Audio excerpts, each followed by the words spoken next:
Bienvenidos a la conferencia Las pinturas de Obregón en el espacio público de Barranquilla, en el marco de la Cátedra Obregón organizada por el Banco de la República en alianza con el Museo de Arte Moderno de Barranquilla y el Ministerio de Cultura. Esta conferencia tiene como objetivo demostrar que, aunque no nació aquí, Alejandro Obregón desarrolló el mejor periodo de su pintura cuando vivió en Barranquilla. Todavía se pueden ver en el espacio público, en algunas instituciones de la ciudad, algunas de estas obras. Esta conferencia se centra en un estudio estético histórico de las obras que pintó el maestro en varios sitios de la ciudad y que hoy, aún después de más de medio siglo de realizadas, no han sido oficialmente declaradas como patrimonio de todos los barranquilleros y de la nación. Nuestro invitado de hoy es Néstor Martínez Celis, quien es artista visual, curador y profesor investigador del Grupo Videns de la Universidad del Atlántico. Hace parte del grupo curatorial del Museo de Arte Moderno de Barranquilla. Es maestro en artes plásticas, especialista en educación artística y magíster en educación con énfasis en cognición. En su carrera artística ha obtenido otras distinciones como el primer premio en el Salón Regional de Artistas en Santa Marta en 1981. Fue seleccionado en el 30º Salón Nacional de Artistas, Salón Alzate Avendaño, Salón Rabinovich. Ha realizado más de 100 exposiciones en salones nacionales, museos, galerías y salas culturales en Colombia. Bienvenido, Néstor, y bienvenido. Buenas tardes, Catherine. ¿Cómo están? Muchas gracias por la presentación. También mis agradecimientos al Banco de la República por esta invitación, al Museo de Arte Moderno igualmente, y un saludo muy especial a todos los que están conectados en este momento. Bien, vamos a charlar en los próximos 50 a 60 minutos sobre un tema de particular interés y es aquel que se refiere a la producción artística de Alejandro Obregón cuando estuvo en Barranquilla en cierto periodo especial que estuvo aquí en la ciudad, relativo a esas obras que dejó en el espacio público de la ciudad. En torno a esto, lo primero que tendríamos que entrar a puntualizar es qué es una obra en el espacio público. Tenemos que decir llanamente que es aquella obra que está en un espacio de libre circulación de la gente, de libre circulación del ciudadano. Pero yo les voy a presentar unas obras que están prácticamente en la calle, en la fachada de un edificio, por ejemplo. O les voy a presentar una obra que está en un jardín, ¿sí? Que prácticamente es público, con libre acceso de todos. Pero también una obra que está en un espacio cerrado, que estuvo, por ejemplo, mucho tiempo como telón de boca del Teatro Almira de la Rosa. Entonces, esa es una obra que, si bien es cierto, no está en el espacio público propiamente dicho, de todas maneras tiene un acceso muy libre al ciudadano y fueron muchísimos, miles y hasta millones de personas que pudieron contemplarla. Muy bien, vamos a iniciar entonces, pasamos entonces a nuestro tema de hoy. Inicialmente, Alejandro Obregón, en algún momento de la historia de Colombia, fue catalogado por la crítica como el mejor pintor, el mejor artista del país. Marta Traba, que fue una de las principales voces críticas del país, en varias ocasiones, no en una, sino en varias ocasiones lo catalogó como lo mejor. En un momento dijo que era el primer pintor de talento que tenía Colombia. Y en otro momento también aseveró Marta Traba que con la pintura de Alejandro Obregón el arte colombiano llegaba a la esfera internacional de la pintura, del arte en general. Estas son unas palabras mayores en el sentido en que son palabras que van a designar a Alejandro Obregón como el principal artista. Y efectivamente Alejandro Obregón no solamente era un gran artista, un gran pintor, sino también era un gestor cultural. Es decir, gestionó muchos de los eventos que se dieron, no solamente en Barranquilla, sino a nivel nacional, fue gestión de Alejandro Obregón. Bien, Alejandro Obregón, como todos saben, vivió 72 años, nació en Barcelona el 4 de junio de 1920, murió en Cartagena el 11 de abril de 1992. Y aunque no nació en Barranquilla, parece que Alejandro Obregón tenía un apego muy especial a la ciudad, porque en sus innumerables viajes y en su vida un tanto andariega, cada vez que podía llegaba a Barranquilla. Hasta que en un momento se quedó en un espacio de tiempo de unos 7 años viviendo en la ciudad, bueno, entrando y saliendo también para Bogotá, por ejemplo. Estuve viviendo algún tiempo en Bogotá, en un periodo muy especial del cual vamos a hablar más adelante. Esta es una fotografía de Alejandro Obregón cuando cumplió los 5 años de edad. Como ustedes pueden observar en la imagen, es el niño que está vestido, ¿sí? No de marinero, como era usual en algún momento, sino aquí de militar. Tiene su traje militar con sus botas. Miren el diseño del vestido, del pantalón, es típicamente ese diseño militar de los años 20, ¿sí? Con un gorro y con una mirada clara, como siempre la tuvo Alejandro Obregón. Bien, esa foto fue tomada un año antes de que Obregón llegara a la ciudad de Barranquilla. Obregón llegó a la edad de 6 años con su familia a la ciudad y se instalaron en la ciudad de Barranquilla. Estuvo viviendo aquí, en la ciudad, hasta los 9 años cuando se regresaron para vivir nuevamente en Barcelona. Eh, Obregón, creo que todos conocemos que Obregón perteneció a una familia pudiente de la sociedad barranquillera. Los Obregón venían de Santa Marta, se instalaron en Barranquilla justamente porque Barranquilla, finalizando el siglo XIX y comenzando el XX, empieza a ser una ciudad muy pujante realmente. El desarrollo de Barranquilla fue tremendamente impresionante para esa época. Entonces, algunos de las personas, empresarios, ¿sí? De otras regiones llegaron a la ciudad de Barranquilla, como en este caso la familia de Obregón, que procedían de Santa Marta. Obregón Arjona eran los apellidos del papá de Obregón, Pedro Obregón Arjona, quien casó con Carmen Roses, que era una catalana. Bien, entonces Obregón estudia en Barcelona y después su padre lo manda a estudiar el bachillerato en Inglaterra, en un colegio, el Tony Hurst College, que quedaba al sur de Inglaterra, cerca de la ciudad de Lancaster. Ahí en ese colegio también había estudiado el padre de Alejandro Obregón. En esta fotografía vemos a un grupo de jóvenes del Tony Hurst y está Obregón. Aquí Obregón tiene 14 años. Cuando Obregón llega a esta época de los 14 años, interrumpe sus estudios. El clima político en Europa era bastante difícil. El nazismo con Hitler a la cabeza empezaba justamente a ser bastante eh, extendiéndose bastante en toda la población alemana en toda Europa había bastante preocupación. Ese clima hace que los padres de Obregón lo manden a estudiar a Boston, a terminar su bachillerato en Boston. Entonces vemos al joven Obregón a los 14 años que se dirige hacia Boston y allá dura aproximadamente unos 2 años más estudiando su bachillerato, pero un poco antes de terminar ese bachillerato vuelve a Barranquilla. Entonces, miremos que es la segunda vez que Obregón vuelve a la ciudad de Barranquilla a radicarse en Barranquilla, justamente a trabajar en la empresa del padre de Pedro Obregón, Arjona. Eran los textiles, ¿sí? La fábrica de textiles Obregón, que fue la primera del país y una de las más importantes industrias colombianas en ese momento. Obregón entonces llega a trabajar en la fábrica de su padre. ¿Sí?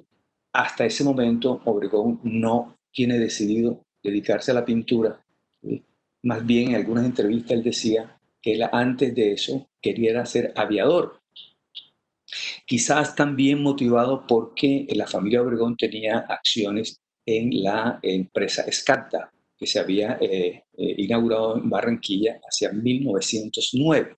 Sabemos entonces que Barranquilla ocupa un lugar privilegiado en el horizonte de la industria colombiana, porque además de ser el primer puerto aéreo de la nación, igualmente es el primer puerto marítimo y fluvial.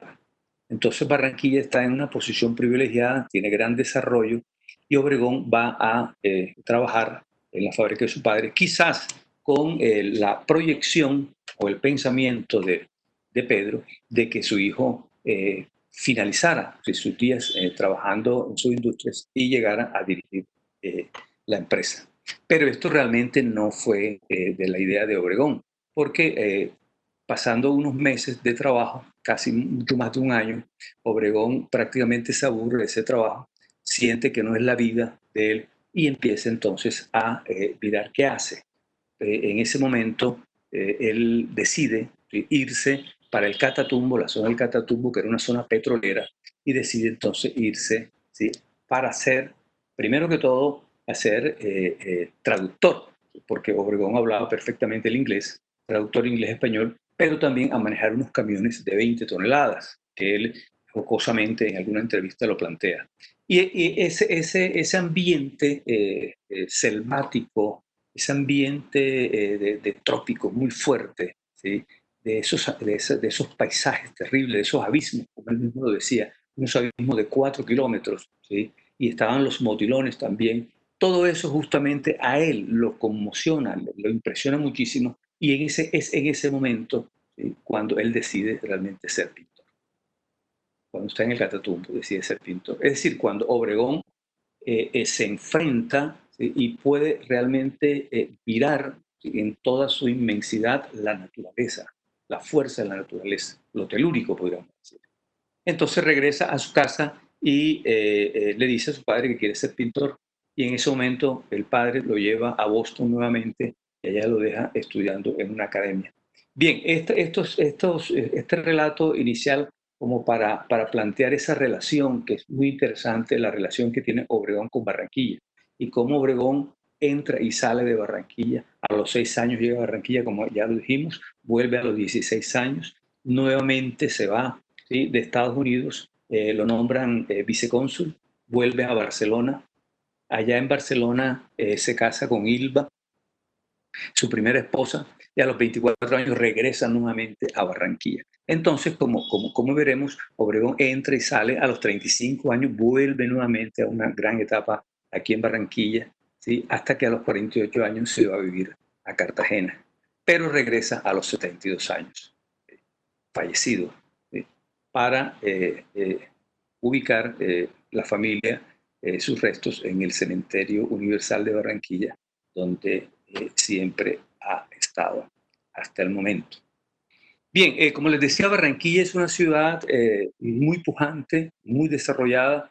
Hay algunas cifras muy específicas, no vamos a detenernos en eso, pero Barranquilla tiene, dentro de ciertos censos que hacen, ¿sí?, tiene miles de empleados industriales, hay muchas industrias, más de 500 industrias en Barranquilla, y hacia el año 35, 36, Barranquilla es una ciudad mucho más importante que Cali, ¿sí?, la tiene rezagada realmente. Y pelea justamente con Medellín en ese gran desarrollo por la ciudad. Es el puerto privilegiado. Por Barranquilla entran muchísimos productos internacionales y salen, obviamente, productos nacionales hacia otros mercados. Aquí tenemos una imagen del puerto de Barranquilla, el aeropuerto de Barranquilla, ¿sí?, hacia 1931. En ese momento eran muy famosos los Junkers, que eran los aviones, los hidroaviones que llegaban y salían. Ya hacia el 31 había líneas aéreas internacionales, es decir, vuelos internacionales que salían de aquí de la ciudad. Y algo bien importante es la exposición de productos nacionales que hubo hacia el 36 y 37 aquí en Barranquilla y que se hizo justamente donde hoy es el edificio de la Escuela de Bellas Artes. En ese momento Barranquilla está a pleno, podemos decir, es muy fuerte realmente el desarrollo de la ciudad y eh, podríamos decir que ese parangón que hemos tratado de establecer de la relación de Obregón con Barranquilla hace que realmente todo para que el artista desarrolle toda su trayectoria, toda su producción artística. Ok, en el año 51 es un año donde Obregón ya empieza a consolidar su estilo artístico. Esta es una obra interesante en esa trayectoria porque Obregón, hacia el año 49, él sale de Barranquilla para Francia y se queda del 49 al 55. Ese es lo que le llaman algunos críticos e historiadores el periodo francés. Obregón bebe en la fuente de muchas vanguardias artísticas, especialmente del postcubismo picasiano, también de Paul Klee y de Anthony Clevé, un artista italiano muy de fama en ese momento. Y aquí él comienza a realizar su periodo geometrizante. Es, como podemos ver nosotros en esta obra, Puertas y Espacio, es un cuadro que plantea un bodegón en primer plano, pero que también hay un espacio que se rompe como un espejo en varios pedazos, y ahí Obregón comienza a trabajar un estilo que lo va a llevar justamente a desarrollar más adelante el estilo expresionista. Esta obra entonces es importante para lo que vamos a ver más adelante. Miren ustedes cómo se diseccionan los planos, las formas se desarman, podríamos decir, ¿sí? Y se ajustan nuevamente como geometrías. Y otra obra muy importante dentro de esa trayectoria de Obregón que lo consolida como un buen pintor, y ya la crítica empieza a verlo justamente, es esta obra que se titula Bodegón en Amarillo. Aquí Obregón tiene una paleta muy específica, ya está tomando esa paleta propia, ¿sí? De esos contrastes de Obregón. eh, la forma se va diseccionando, tiende dentro de esa geometría de planos y de segmentos, tiende entonces a cierto elemento de abstracción que él estuvo justamente, podríamos decirlo así, peleando con la abstracción en algún momento, ¿sí? Pero que siempre mantuvo su imagen figurativa. Esta es una obra muy importante, esa paleta de ocres, de tierras, de amarillos, la vamos a ver en una obra de las que tenemos preparado acá en Barranquilla. Esta es otra obra que también la traigo a colación como introito, como un prefacio de las obras que va a hacer en Barranquilla por la misma estructura. Es en un formato vertical, y esa Mesa del Gólgota, que además fue una obra muy apreciada en su momento, hace que Obregón establezca elementos compositivos que va a desarrollar posteriormente. Eh, Aquí no solamente existe ese contraste tonal y cromático, sino también, insisto, en el elemento ese postcubista de las formas que se van geometrizando y trabajando como ciertos espacios no profundos, sino espacios cercanos, como los trabajó el cubismo. Y llegamos entonces a la primera obra de Obregón que trabaja aquí en el espacio público en Barranquilla. Esta es la primera obra que hace en el espacio público en Barranquilla. La trabajó en 1956 y es un mural en técnica del fresco. Bueno, no era el fresco no es, no, Obregón no trabajó el fresco de una manera tan ortodoxa como lo trabajaron los italianos, por ejemplo, en el Renacimiento, pero sí él adaptó alguna técnica de esto, y efectivamente le funcionó muy bien. El mural se conserva muy bien, el mural no tiene mayores problemas. Fue restaurado en una oportunidad. Ya les voy a decir exactamente cuándo, y después nuevamente hicieron otro tipo de limpieza, y el mural se mantiene muy bien, está a la vista de todos, ¿sí? En los jardines exteriores de la Corporación Luis Eduardo Nieto Arteta, en Barranquilla, mejor conocida como la antigua aduana. Bien, esta obra, Obregón la trabaja justamente en la fachada de un banco. El director del Banco Popular lo contrata para que haga un mural en la fachada del banco que daba al Paseo Bolívar. 1956. Y Obregón trabaja ese mural a la vista de todos. En ese momento fue, como anécdota podríamos contar, fue interesante porque no era usual realmente ver a un artista, a un pintor, pintar a la vista de todo el mundo. Entonces, pues había una congregación de muchísimos curiosos, ¿sí? Observando al maestro trabajar. Eh, Obregón plantea un tema que es bien interesante, que lo identifica muchísimo, y es con Barranquilla. Es decir, es como un homenaje a la ciudad. Y plantea algo que tenía que destacar Obregón de la ciudad era justamente su propio desarrollo.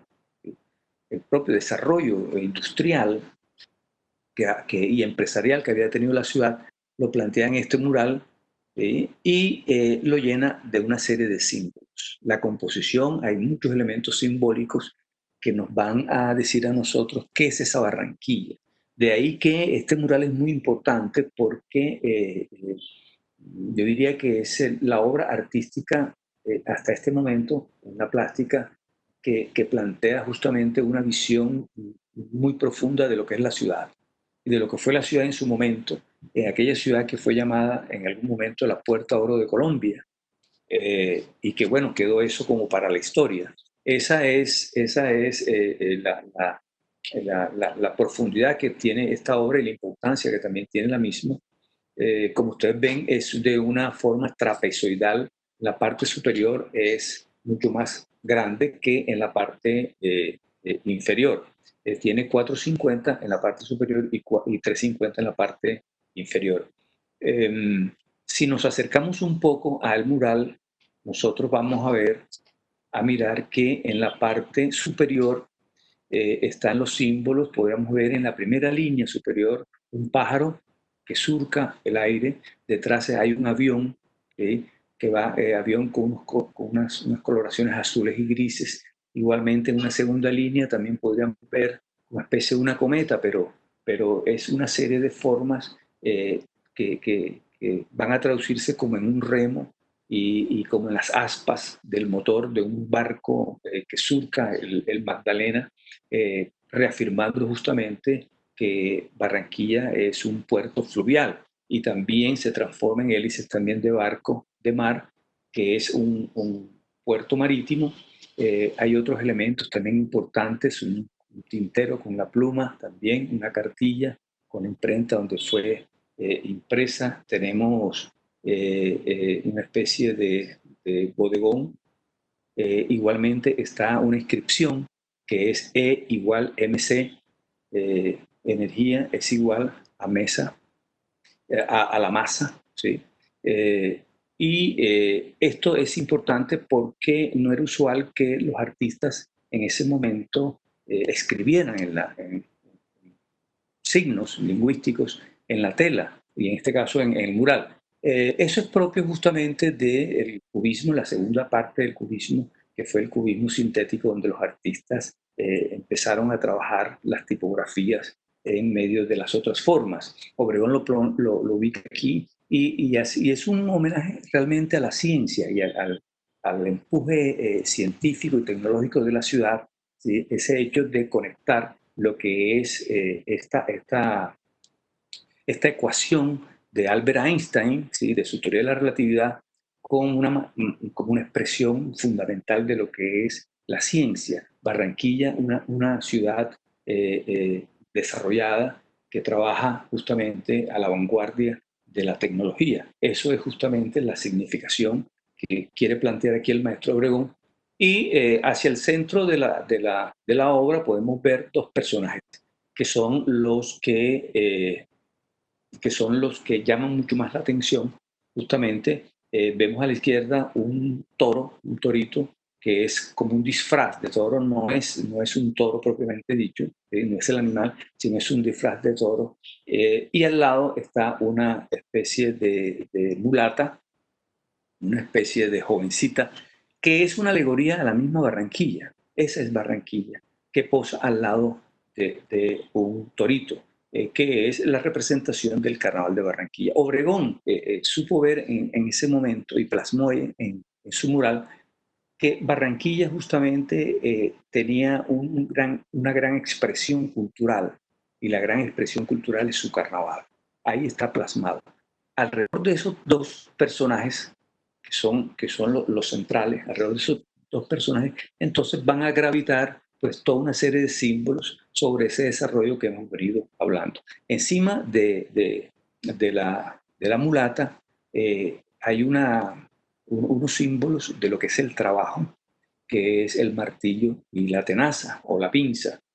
Eh, y en la parte ya, bueno, este es un otro, y aquí en la parte inferior del mural también hay otros elementos que hablan ya del aspecto plácido de la ciudad. Está una mata de maíz, por ejemplo, ¿sí? Está también una especie de bodegón, hay un ancla de un barco, también hay un pequeño ratón en negro. En fin, una serie de símbolos que van a concretar lo que es la visión del artista en la ciudad. Ese aspecto de lo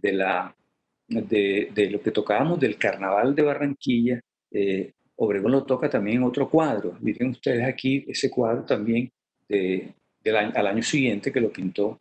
Ya este sí es un óleo y lo traigo a colación porque están los elementos también que vemos en simbología de Barranquilla, se repiten acá, que es la mulata y está también un torito, ¿sí? Y esta es una obra, sí, homenaje también al carnaval, que se titula Entierro de Joselito Carnaval.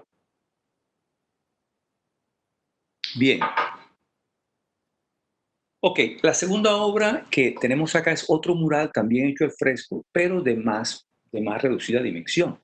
Este mural tiene 60 centímetros de alto por 100 de ancho. Ustedes ven, es muy pequeño, un poquito más pequeño que una cartulina. El largo sí es del mismo una cartulina, pero un poquito menos ancho que la cartulina.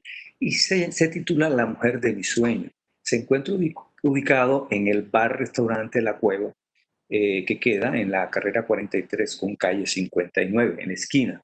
Ahí cuando usted entra a la cueva, ¿sí? Para ir a cenar o para ir a tomarse unos tragos con su amigo, a la entrada, a mano derecha, inmediatamente lo que ve es este mural. Este mural causó mucha sensación en su época. Realmente Obregón lo pintó muy rápido, no demoró muchísimo pintando, sino muy rápido, a diferencia de Simbología en Barranquilla, que sí duró un par de meses trabajándolo. Acá lo hizo rápido, en unas 2 o 3 sesiones quedó terminado el mural.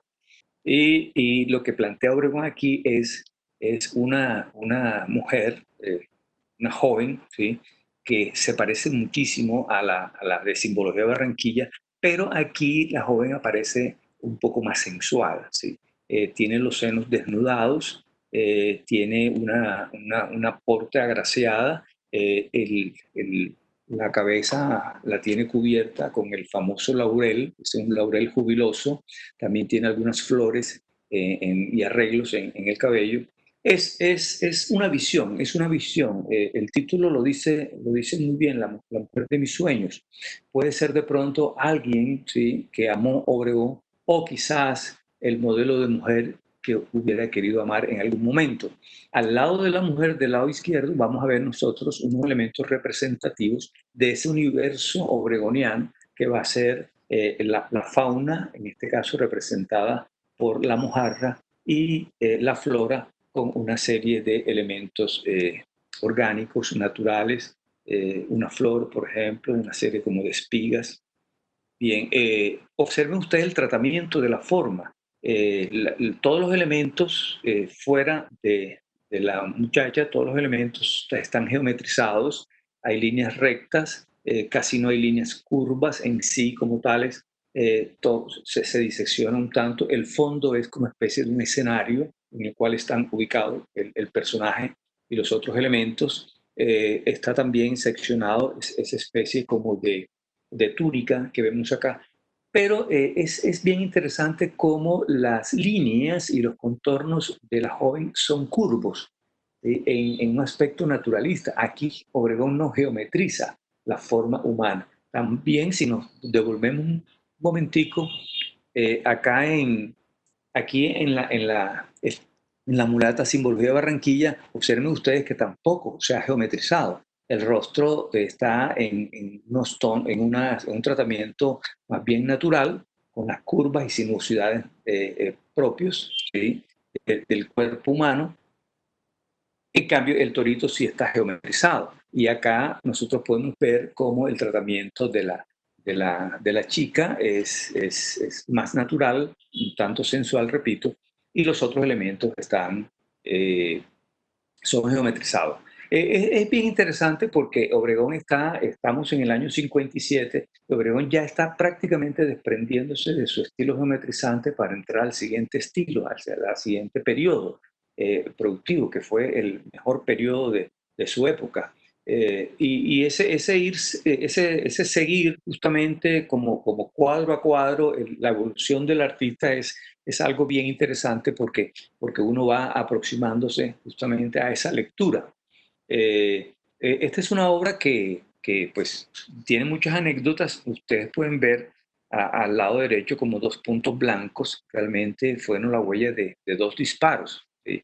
Hay una anécdota que se cuenta y es que en la cueva parece ser que Obregón, que era un magallista también, ¿sí? Le hizo alguna broma pesado al Toto Movilla y a este no le gustó mucho. ¿Sí? Y entonces lo que hizo fue coger una escopeta y justamente dispararle al mural y ahí quedaron la huella de esa. Esa es una de las anécdotas de las muchas que hay alrededor de la cueva. Y en este sentido tendríamos que decir que Obregón formó, justo junto con García Márquez, junto con Cepeda Zamudio, Álvaro, junto con Germán Vargas y otras, y Alfonso Fuenmayor, ¿sí?, y otros, formó el grupo ese famosísimo conocido como el Grupo Barranquilla, que se reunían justamente en la cueva.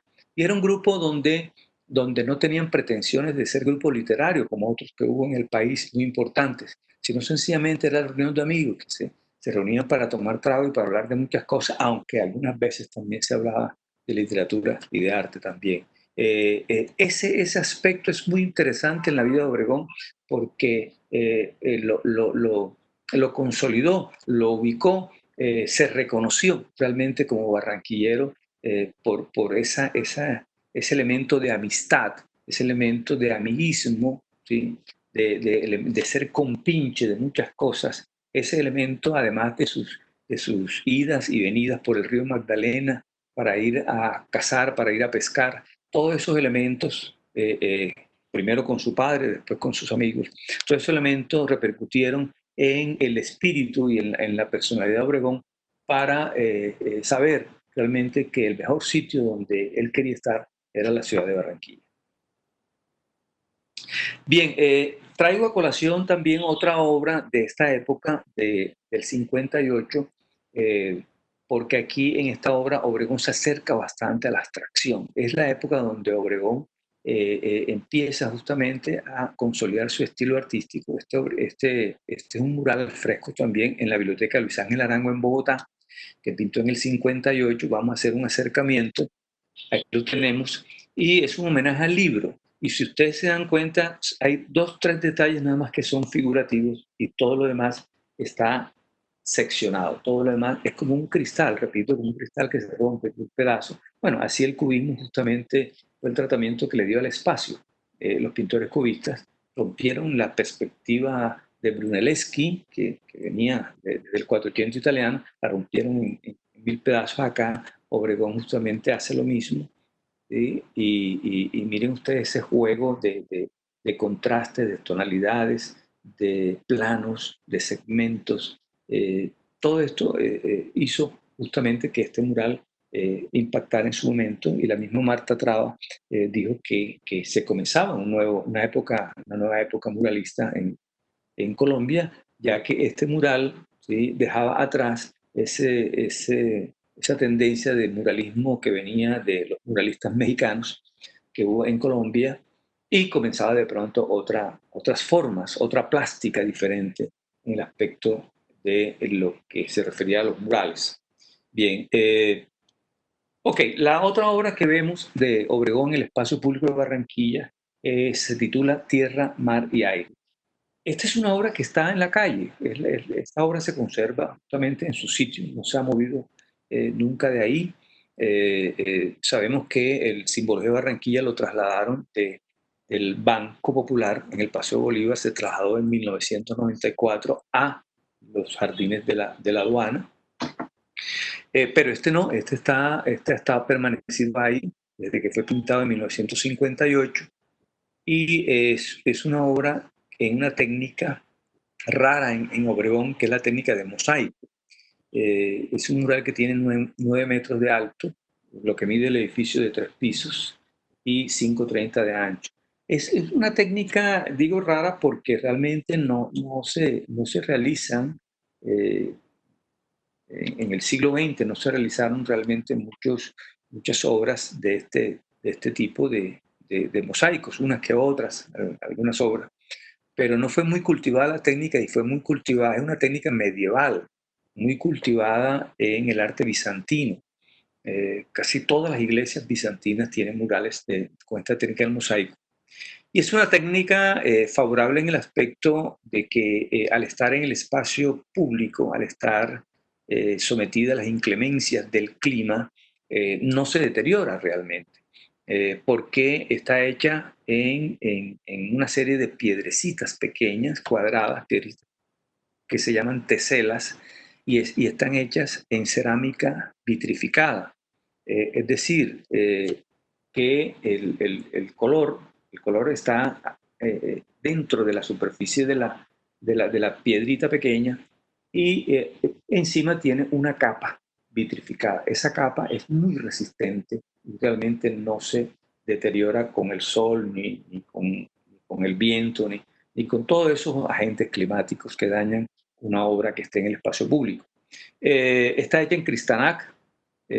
Fueron toda esta serie de materiales fueron contratados con una empresa en Medellín, fueron traídos a Barranquilla y el maestro Obregón entonces realiza este mural contratado por el dueño del edificio.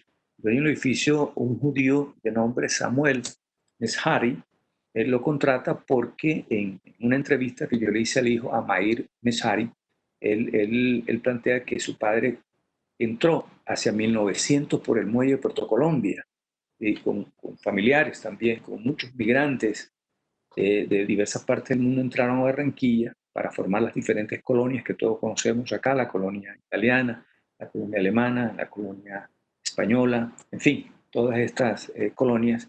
Y él quería agradecerle a Barranquilla por haberle ido muy bien, por haberlo aceptado realmente. Y entonces en agradecimiento contrata a Obregón para pintar este mural en una cifra realmente importantísima, 18.000 pesos para la época. Hoy en día sería una millonada. Y Obregón trabaja este mural, como iba a quedar en la fachada, lo hace en esta técnica para que perdurara muchísimos años. Y efectivamente ha perdurado bastante. Como ustedes ven, es un tríptico, es un tríptico. A diferencia de otros trípticos que se leen de izquierda a derecha, este debe leerse de abajo hacia arriba. La obra se llama Tierra, Mar y Aire. Y podríamos decir que cada franja está ubicada en uno de los pisos del edificio. En la franja de abajo, bueno, no lo tenemos acá. Ahí, en la franja de abajo, nosotros podemos mirar que hay una composición de 2 toros. Y hay un toro que mira hacia la izquierda, un toro que mira hacia la derecha, pero realmente es como el mismo toro con 2 cabezas. ¿Sí? Y en la mitad del toro se para un ave encima del cuerpo, del lomo del toro, que es un cóndor. Este es un cóndor albiceleste que podríamos decir que se anticipa, ¿sí?, ese concepto de toro y cóndor a esa famosa obra del toro cóndor que pintó en 1960 y que hoy reposa en el Museo de Arte Moderno de Barranquilla. Eh, Acá vemos que Obregón, en la sección tierra, además de los toros, ahí hay una serie de aves, ¿sí? Hay una vegetación y una serie de aves, y esta composición la remarca Obregón con unos colores rojos y naranjas, que son este rojo y estos naranjas realmente en la pintura de Obregón van a aparecer en muchos cuadros.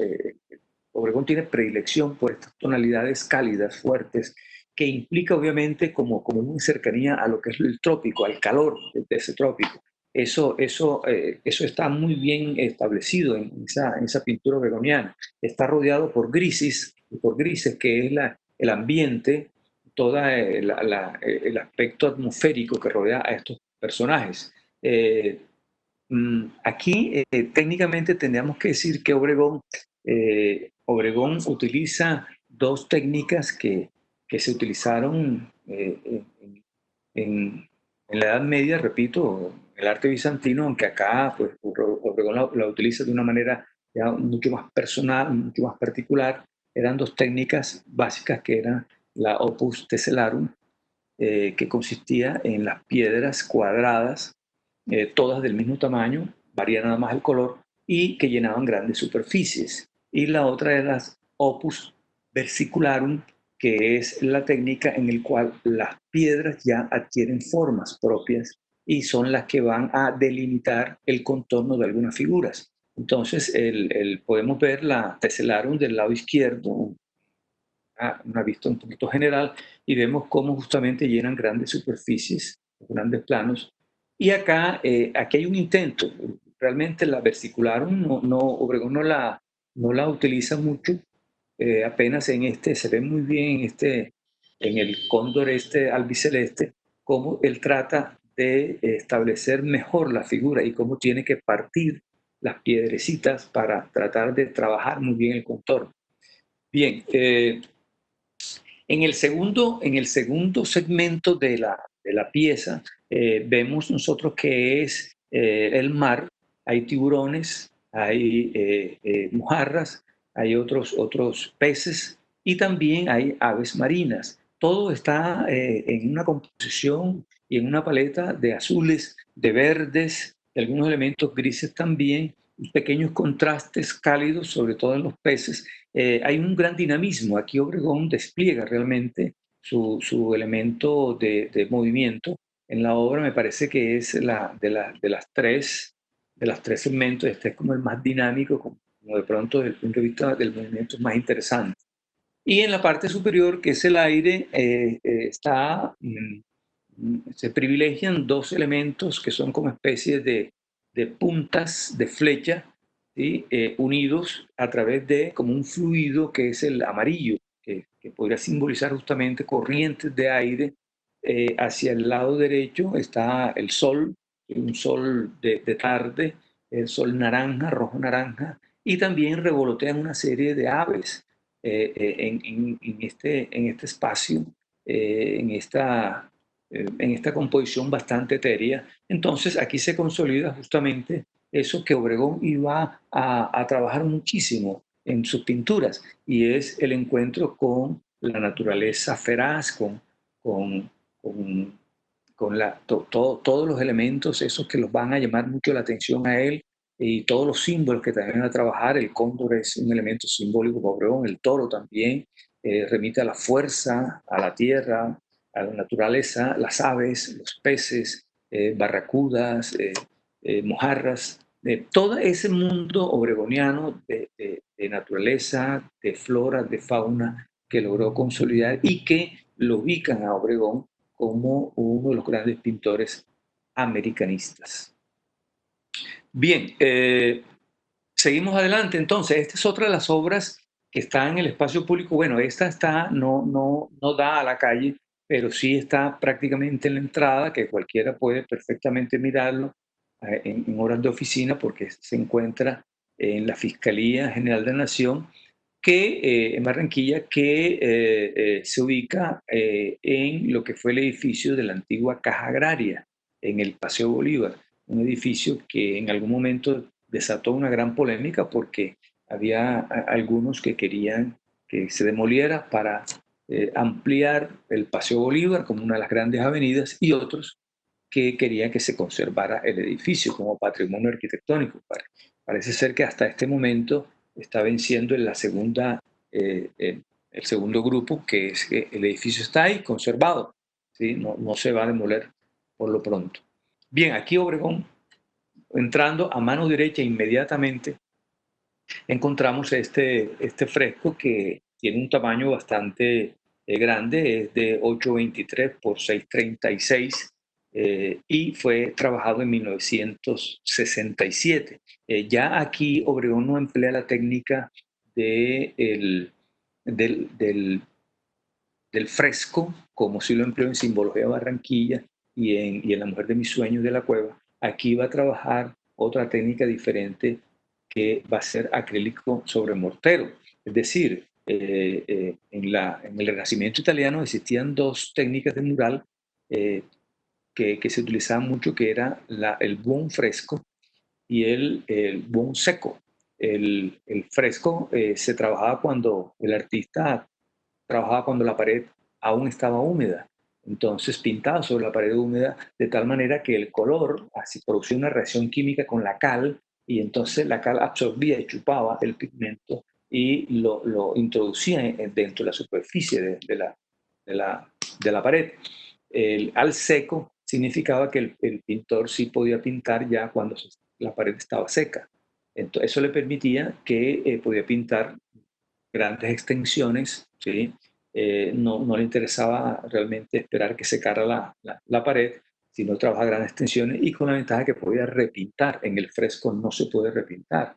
Si usted en el fresco pinta y se equivoca, pues tiene obviamente que quitar la, la, la capa, ¿sí? De cal y volver otra vez a poner la capa de cal y pintar nuevamente. Como en la acuarela es realmente no se permiten esos errores y no se puede repintar tanto. Acá en Mortero sí se puede repintar y Obregón cambia justamente los pigmentos y utiliza ya pigmentos acrílicos, ¿sí? Con aglutinantes alquídicos. Y trabaja esta obra como un homenaje justamente al campo, a lo agrario. Aquí vemos un toro, del típico toro obregoniano, que es el que está comandando toda la composición, pero está en contraste con un carnero hacia el lado izquierdo. Son dos especies de animales, podríamos decir, son como dos líneas de pronto de significación, de simbolización, ¿sí? Que se tiene que en la pintura de Obregón el carnero con el toro son dos animales diferentes. Obviamente el toro es el de la fuerza, el toro es imperante, ¿sí? También podríamos decir que es el del empuje fuerte. Y estos animales están rodeados de una vegetación donde vemos la característica de esa pincelada obregoniana, de superposiciones de una serie de planos, donde sí ya vemos una serie de curvaturas, los brochazos, esos de Obregón, es mucho más interesante.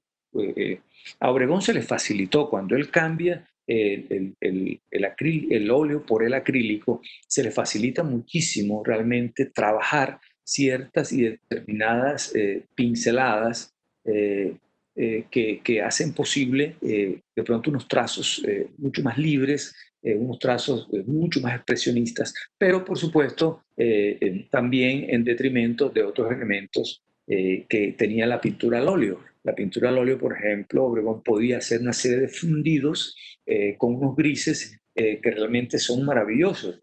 Las pinturas en unos cóndores se ven esos fundidos en los planos terceros, cuartos, quintos planos, hay unos fundidos realmente impresionantes, hermosos. Ese, esa degradación del color con el acrílico no es fácil. Algunos utilizan en acrílico retardadores pe- para que la pintura no seque rápido, pero realmente no se logra conseguir, ¿sí? Toda esa degradación hermosa, suprema, ¿sí? Por ejemplo, la degradación que tiene la Mona Lisa en la mejilla, ¿sí? Ese esfumato de Da Vinci, eso realmente con acrílico no se puede conseguir. Entonces, son unos pros y unos contras realmente que Obregón asume cuando cambia de óleo al acrílico. Bien, como elemento particular de esta obra es que el fondo es rojo. Es rojo intenso, rojo naranja, vermellón fuerte, intenso, que implica lo que es la calidez, lo que es la atmósfera esa muy fuerte, canicular del Caribe colombiano, aquí está presente. se conjuga realmente todos los elementos con esa atmósfera yo diría como de llanura caribe, se puede observar acá, una llanura caribe está presente en esta obra. Bien,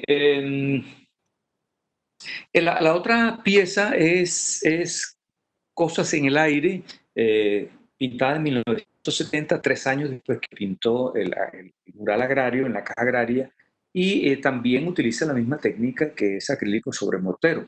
Este es un mural bastante grande, muy grande, tiene 840 por 1650 y fue pintado en la sede del Banco Ganadero en su momento, después fue el Banco BBVA y ahora hay el sitio donde fue pintado hay un centro comercial donde hay una copia del mural, ¿sí?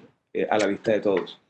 Bien, acá podemos observar que Obregón plantea esos trazos, una serie de trazos que le fueron muy particulares. Hay un juego cromático también, el color se puede contrastar muy bien, los verdes, los azules, algunos violetas son bastante contrastantes. Hay un juego de formas, tiende hacia cierta abstracción la obra. Hay que considerar que son 16 metros de largo, que es un espacio bastante grande donde realmente no se pueden hacer obras pequeñas o donde el artista no puede realmente trabajar elementos expresivos ligados al tamaño de su propio cuerpo, entonces se expande mucho y la obra se ve obviamente con elementos de pinceladas bastante planos. Son elementos planos que se superponen para encajarse de acuerdo a estas formas volátiles que Obregón plantea en este mural que tiene como título Cosas del aire. Acá podemos ver la manera como cuando fue trasladado el mural, ¿sí? Cómo se dividió en 10 pedazos. Sí, pero son 10 pedazos de un mural de 1650 por 840, son unos pedazos grandísimos.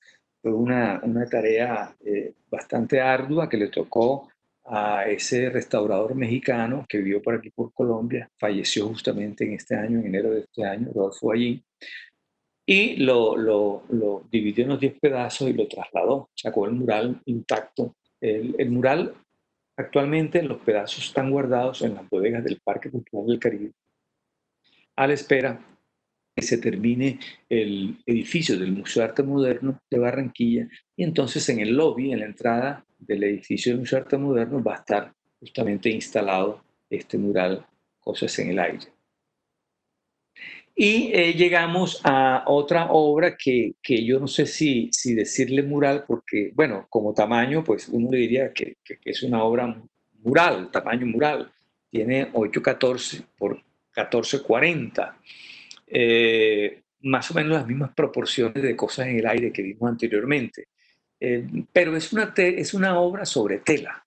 Es una obra sobre tela, aunque tiene estas grandes dimensiones, pues, y es una tela de una sola pieza. Eso se mandó a hacer a los Estados Unidos. Aquí en Colombia pues, no se podía hacer una tela de una sola pieza de ese tamaño. Se mandó a hacer en unos telares en Estados Unidos. Y Obregón monta todo eso sobre un bastidor y empieza justamente a ejecutar esta obra que le fue encomendada por el gerente del Banco de la República. En ese momento era Gama Quijano. Lo contrata para que pinte esta obra que va a servir como telón de boca del Teatro Amire La Rosa, que estaba próximo a inaugurarse. Entonces se contrata a Obregón en el año 82 y Obregón en 2 meses define la pieza. Y hacia junio del 82 es inaugurado el Teatro Amire La Rosa con este imponente telón de boca del teatro.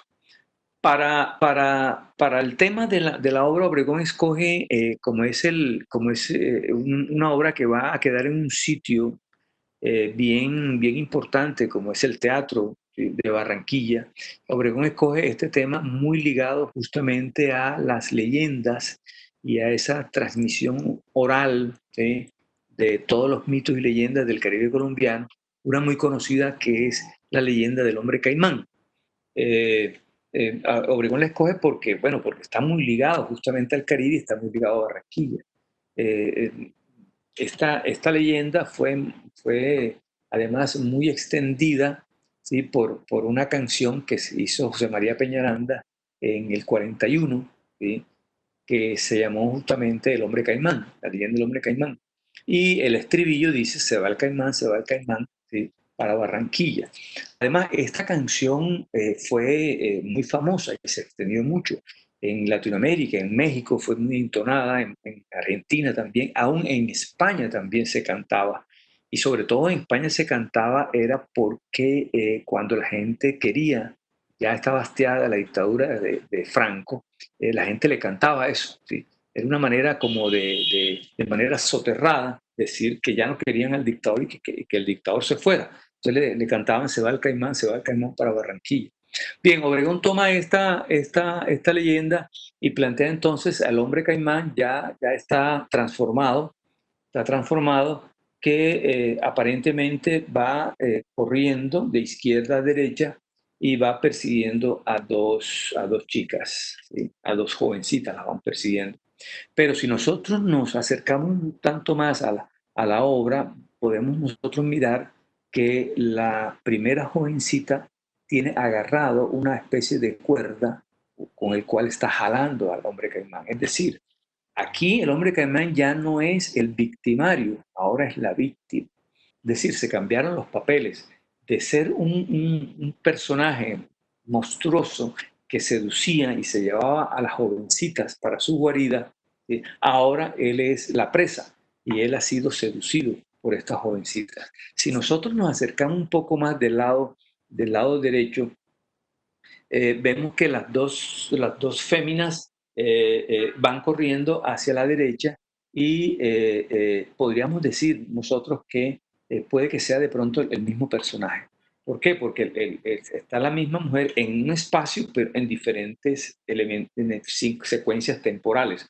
Entonces, ella va corriendo, en la medida que se desplaza, jalando al caimán, va transformándose también, va convirtiéndose en un ser híbrido. Observen la segunda joven que ya tiene una especie de cabeza de mojarra, aunque también hay unos cuernos ahí también, ¿sí? Y tiene una capa. Esa capa es una capa como carnestoléndica, ¿sí? Que remite también obviamente al aspecto del carnaval de Barranquilla. O también alguien puede leer que son las dos jovencitas y una de ellas ya se ha transformado realmente, se ha vuelto híbrida como el mismo personaje.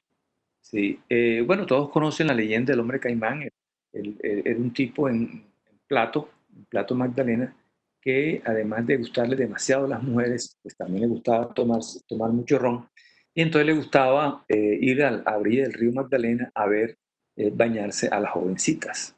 Y en una de esas, de esos momentos en que quería acercarse mucho más a ellas y no ser realmente sorprendido en eso, va a donde un brujo guajiro para que le haga un hechizo. Y el brujo le da dos tarritos, dos frasquitos con un elixir. Uno lo transformaba en caimán y el otro lo devolvía a hombre. Pero con tan mala suerte que en algún momento se rompió uno de los frascos, salpicaron algunas gotas y el hombre se quedó justamente mitad caimán, mitad humano. Y ahí nace la leyenda del hombre caimán. Observen ustedes el primer plano de esta pintura. Está ahí la flora del Caribe colombiano con esas pinceladas obregonianas, con los contrastes también de color, prevalecen los amarillos y verdes, hay algunos toques también de naranja, están ubicadas muy bien. ¿Sí? La composición principal del hombre caimán y las dos jóvenes se ubica como en el plano intermedio, casi rasantes con el horizonte. ¿Sí? Y eso permite, cuando Obregón baja el horizonte, permite realmente que haya una gran explosión, podríamos decir, de aire, de atmósfera, donde van a destacarse muchísimo esos rojos intensos ya de lo que es el crepúsculo, ¿sí? El atardecer, con ese sol, ¿sí? Que ya está prácticamente pintado, ¿sí? Por nubes naranjas y donde revolotean también, que ayudan a establecer la atmósfera, una serie de aves y se destacan unos pelícanos. Es realmente el mundo obregoniano, es lo que Obregón logró consolidar, ¿sí? Es lo que Obregón logró crear también, ¿sí? Es un Caribe creado por el mismo Obregón, donde los personajes estos fantásticos cobran vida, como en este famosa obra, Se va el caimán, del telón de boca de la vida rosa. Hoy en día esta obra reposa en las bodegas del Banco de la República en Murillo. Ha sido recientemente, fue limpiado, no podría decir que es restaurado porque realmente no tenía mayores daños, ¿sí? Solamente se había dañado la tela en la parte donde se dobla y donde sostiene el bastidor. Eh, Se hizo una limpieza general. Ballín lo plantea así en una entrevista que se le hace y el mural, ¿sí?, toma nueva vida. Ahí está, esperando justamente que se reabra el Teatro Amir de la Rosa para ubicar nuevamente en el sitio para el cual fue hecho. Observen ustedes cómo esta obra que también pintó Obregón un año después del Cebral Caimán, un año después pinta, pero ya en el edificio de las Naciones Unidas en Nueva York, eh, y pinta también en acrílico sobre tela, ¿sí? Miren ustedes cómo la composición del primer plano se asemeja mucho a la de Cebal Caimán, ¿sí? Porque en el primer plano está la vegetación.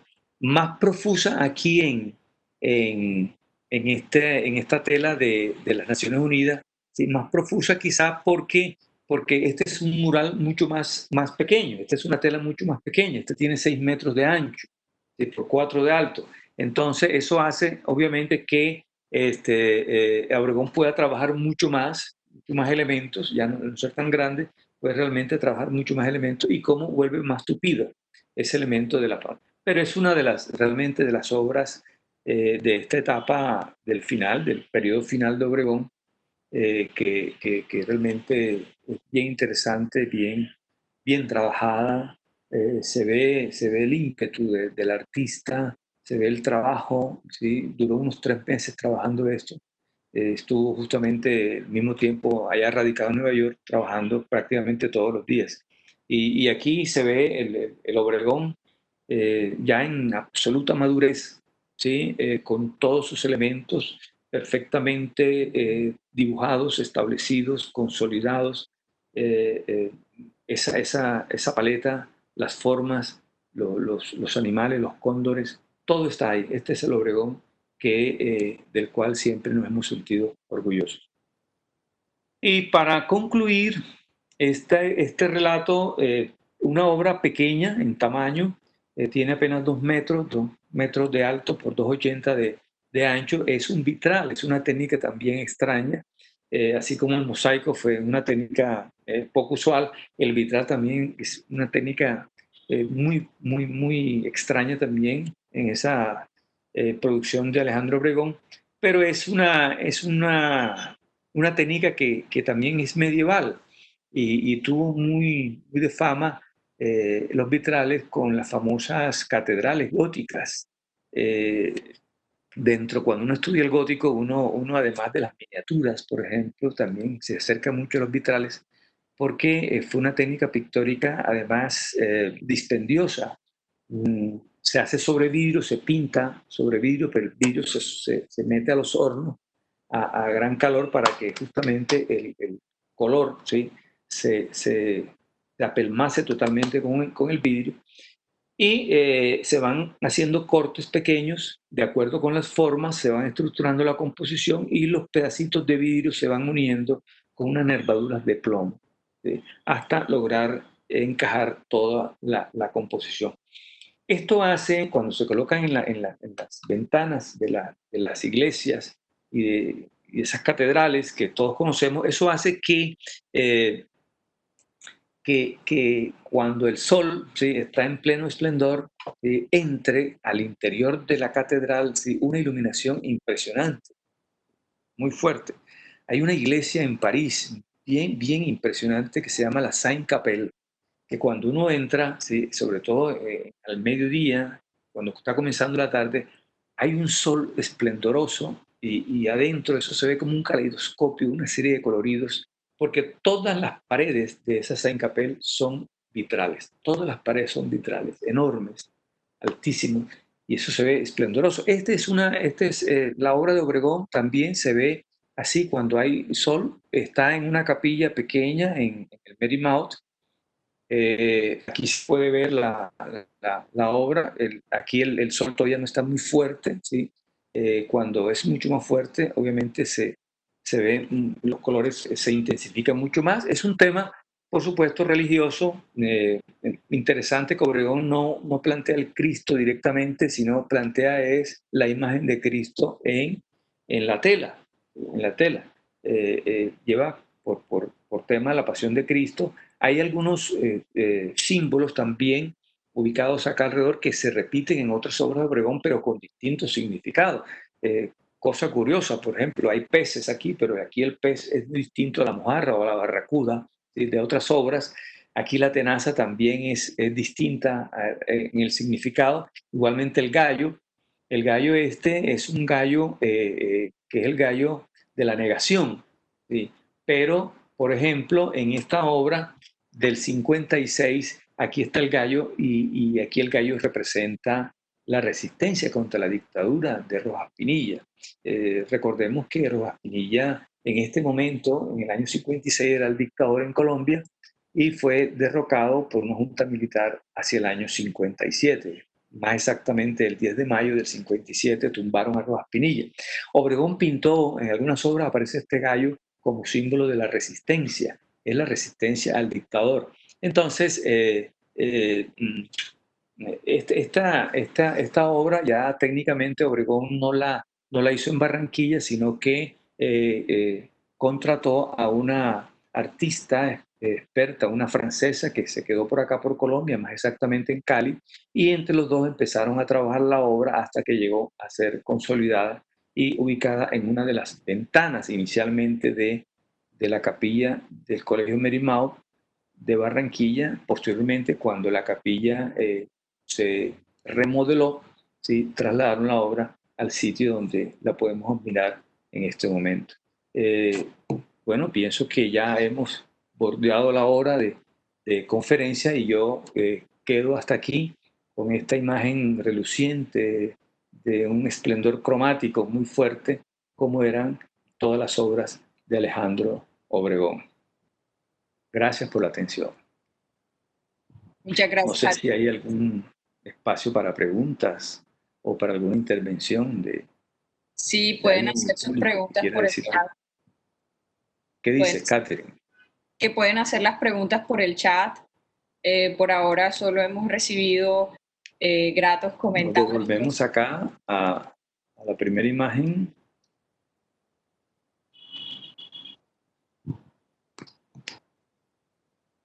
Bien, el cambio, estamos en el cambio. Ok, Catherine, ya te veo para el cambio.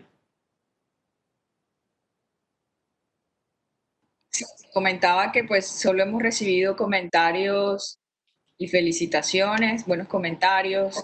Gracias por la presentación. Cartapia, Diana Arevalo. Los animamos a que nos pregunten. Muchas gracias, Néstor. De verdad que esto siempre, por ejemplo, en el caso de nosotros, del banco, que tenemos estas obras a la mano de Obregón, siempre hay algo desconocido, ¿no? Siempre hay algo que aprender. Y nos parece, en mi caso particular, me pareció muy interesante conocer más a detalle, por ejemplo, lo del telón de Boca y la obra que tenemos en la Luis Ángel Arango, porque cómo vemos esa transición, ¿no? En los años de Obregón, cómo empieza a experimentar en las diferentes técnicas. Y también una cosa que mencionaste un poco, no tan profundamente, pero que es relevante, y es el papel del restaurador Rodolfo Ballín en estas obras de espacio público en Barranquilla. que son obras monumentales de unas dimensiones impresionantes y cómo el trabajo de él logra también mantener vivo el legado de Obregón, ¿no? El hecho que lo podamos tener próximamente en el Museo de Arte Moderno, este mural tan bello que estaba en el edificio del Banco Ganadero, pues sin duda alguna también representa algo muy importante para la identidad de la ciudad, ¿no? Hay una pregunta de Gloria Durán. ¿Considera usted que el lenguaje de Obregón es más contundente en las obras realizadas en espacio público? Bien, bueno, la obra Simbología de Barranquilla, por ejemplo, es una obra bien importante porque Obregón la realiza en un momento en el cual se está desprendiendo de un estilo geometrizante y va obviamente a ingresar al estilo que lo va a caracterizar perfectamente, al Obregón que todos conocimos y que todos apreciamos. Eso hace que esa obra cobre una importancia muy buena, destacada, porque Obregón consolida ahí unos elementos plásticos. Y además el hecho de que fuera trabajada al fresco implica un elemento también de distinción. No es una obra realizada al óleo, por ejemplo, sobre tela, sino es hecha al fresco, que es una técnica difícil, dispendiosa, no es fácil, y Obregón lo realiza muy bien. Eso hace que esta pieza, por ejemplo, Simbología en Barranquilla, sea de una gran significación. Otras obras, por ejemplo, ya la obra del, del Banco Ganadero, de Cosas en el Aire, es ese Obregón ya último, del último periodo, que es un periodo de pronto ya mucho más plano, ¿sí? La obra, además que era una obra bastante grande, es un Obregón donde ya no existe esa riqueza de capas superpuestas de Obregón que vemos, que a veces tapa una con otra y a veces se ven como un efecto de palincesto donde se ven capas sucesivas unas debajo de otras, que era la riqueza justamente del estilo que tuvo Obregón del 58 al 63, la mejor etapa obregoniana, sino que se vuelve un poco más plano, es bastante plano la pincelada. En fin, son diferentes afirmaciones estilísticas en el mismo artista y también podríamos nosotros decir que dependiendo la técnica, así puede variar un poco de uno a otro. Pero conserva en términos generales pues el estilo, conserva en términos generales la fuerza y por supuesto la significación. Hay otra pregunta que hace por Facebook. Diana Mayorga pregunta por la obra, por el mural que estaba en Juan de Acosta, que cuál es el tema.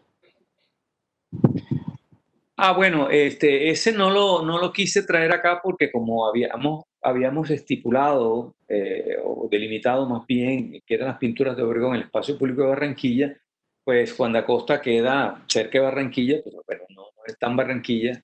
Pero ese sí también es un mural al fresco que existe en el cementerio de Juan de Acosta.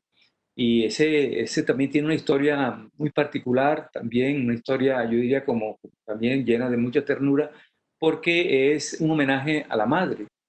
El, el- el- uno de la familia Santo Domingo contrata a Obregón para que le haga un mural justamente en la tumba de la mamá, que había fallecido unos meses antes. Entonces, el artista va al cementerio y realmente pintó la obra. Se llama Ana Isabel. Ana Isabel es un homenaje a la madre. Es una, no podríamos decir que es un ángel, es una ángela, si se puede acuñar este término. Es una, aunque bueno, los ángeles no tienen sexo, son asexuados. Pero esta es una ángela que es la representación de la mamá de quien manda hacer la obra y tiene en su mano, ¿sí?, una especie de pergamino donde está el nombre, es Ana Isabel. Es una historia bien bonita que, pues sí, sí, será como materia para otra conferencia, ¿verdad? Contarla con dedos y detalles, ¿sí? Porque es una historia bien interesante. Sí, Ana Isabel Santo Domingo, si no estoy mal. Domingo, sí. Sí. Bueno, nos saluda Mateo Obregón, el hijo de Alejandro, y nos felicita y te felicita a ti especialmente, Néstor, por, por revivir siempre el legado de su padre. Dice que es necesario para las juventudes, ¿no? Y pues nosotros también estamos muy honrados de que nos acompañe. Eh, de, de Diana Arevalo, ¿cómo acogió la comunidad barranquillera? Dame un segundito que se me corre. ¿Cómo acogió la comunidad barranquillera las obras de Obregón cuando se instalaron las obras en el espacio público? Bien, es como anecdótico, podríamos decir anecdótico porque ya yo había tocado cuando hablaba de simbología en Barranquilla, que se pintó en la fachada del Banco Popular en el Paseo Bolívar, que eso causó mucha sensación. O sea, había muchísimos curiosos. Imagínense, Paseo Bolívar, que de por sí ya hay mucha gente, pues, porque no es usual ver en ese momento, pues no era usual ver a un artista trabajando en un muro, pintando. Hoy en día es algo normal, pues, ver los grafiteros o la gente del street art, pues, trabajando un muro en la calle. Eh, pero en ese momento no. Igualmente en tierra, mar y aire, el mural el mosaico que está en la carrera 53 con calle 76, también llamaba mucho la atención. Hay una anécdota de eso. Es más, hay una anécdota que me contó Mair Mesari, el hijo de Samuel, que él dice que él recuerda que cuando Obregón estaba trabajando ese mosaico, pues se agolpaba mucha gente también verlo pintar, pero a la vez también llegaba un carro negro muy lujoso con chofer. Entonces, en ese momento, en el año 58 en Barranquilla, quien tuviera un carro con chofer, realmente era una persona muy adinerada, ¿sí? Y no eran muchos tampoco, porque se daban ese lujo. Y llegaba ese carro negro con chofer a mirar, a pintar al artista. ¿Sí? Dentro de ese carro estaban los padres de Obregón, ¿sí? Sobre todo la mamá que le gustaba verlo pintar. Son anécdotas de cómo realmente se recibe eso. Pero lamentablemente hoy realmente creo que son pocos los barranquilleros que saben que ese mosaico que está ahí en la carrera 53 con 76 es una obra muy importante de Alejandro Obregón. Creo que son muy pocos realmente.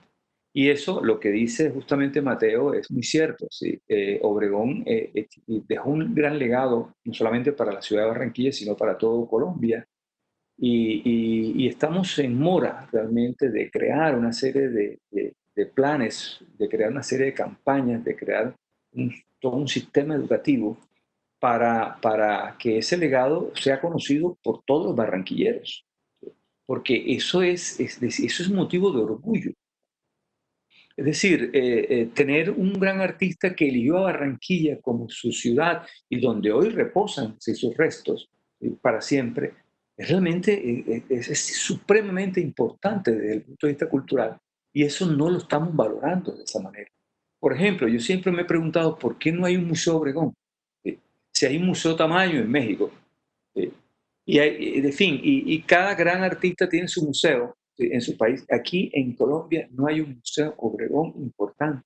Es algo bien interesante. ¿Cómo eso se ha podido hacer, se ha podido dar y no? Bueno, ahora se está trabajando, en la Secretaría de Cultura está trabajando para que estas obras de espacio público de Barranquilla sean consideradas como patrimonio artístico de los barranquilleros y para darle cierto tratamiento especial, sobre todo en, en ese aspecto de conservación de estas obras. Pero además de eso es importante lo educativo y además de eso es importante lo cultural y cómo ese legado de Obregón hay que difundirlo al máximo. Tenemos un comentario de Filiberto Mancini. Él dice, existe otro mural en el interior de la casa de la familia Mejía Franco, ubicado en la carrera 53 con calle 79 esquina. También existió un mural en la gallera Pico de Oro, propiedad de Luis Alberto Santo Domingo Molina, que en paz descanse, quien fue su amigo y quien le encomendó el fresco de la tumba de su madre en Juan de Acosta. El de la gallera Pico de Oro lo demolieron los que compraron el lugar. Em, Diana Otero también pregunta que si el mural que está en el Hospital Universitario de los Andes es de Obregón. No, no, no, esa obra no, no, lamentablemente esa demolición de que habla eh, Filiberto es realmente muy triste también. Hay otro mural en Puerto Colombia, en la casa que fue también de Obregón, que vivió Obregón. Hay un mural en Puerto Colombia que tiene más o menos una buena conservación. ¿Sí? Eh, son realmente, no son muchas, son pocas las obras. Se está hablando de un mural en el Salón Magdalena del Hotel del Prado. ¿Sí? Todavía no se sabe realmente, se están haciendo unos estudios a ver si realmente se da el caso. Y hay uno que lamentablemente yo no he podido conseguir fotografías o imágenes, que es el mural que pintó Obregón en el año 55 en la casa de Martín Leyes, aquí en Barranquilla. De eso se habla, hay una descripción del mural, ¿sí? De una de las historiadoras en el arte colombiano, pero no hay una imagen de eso, ¿sí? No hay una imagen de ese mural, lamentablemente, podríamos decir, porque ahora no sabemos realmente cuándo dejó de existir, ¿sí? Ese mural, qué se hizo con esa pieza. Eh, mm, es materia justamente de seguir analizando, ahondando y ver si realmente se pueden descubrir obras, ¿sí? De Obregón. Es factible que de pronto hayan algunas piezas escondidas o que puedan darse a la luz pública, ¿sí? Pero es materia de seguir la investigación y seguir ahondando en ese particular.